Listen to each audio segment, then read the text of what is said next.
Sup guys, so today in this video I'm gonna show you how to make a redstone piston automatic door, and to do it you're gonna need to do it first is dig a hole. So this is the hole I'm selecting, and it should be 2 blocks deep. And then what you're gonna do is stretch it out from both of these sides like this. These should also be 2 holes deep.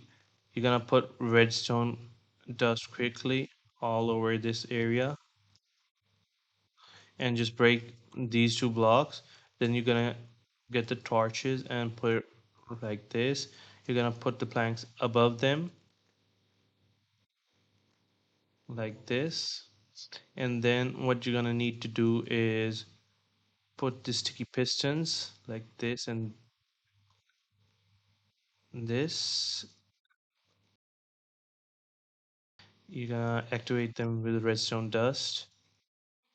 Lastly, what you're gonna need to do is just cover the contraption like this.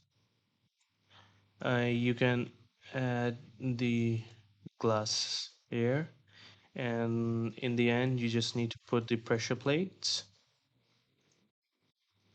And there we go, it's ready. So let's test it out. As you can see, it works. This was the smallest guide I could make for you guys. So if you do like it, that's pretty much it. And you have now built a simple and functional automatic door in Minecraft. If you find this guide helpful, be sure to share it with your friends. Have fun building and exploring in Minecraft. Goodbye.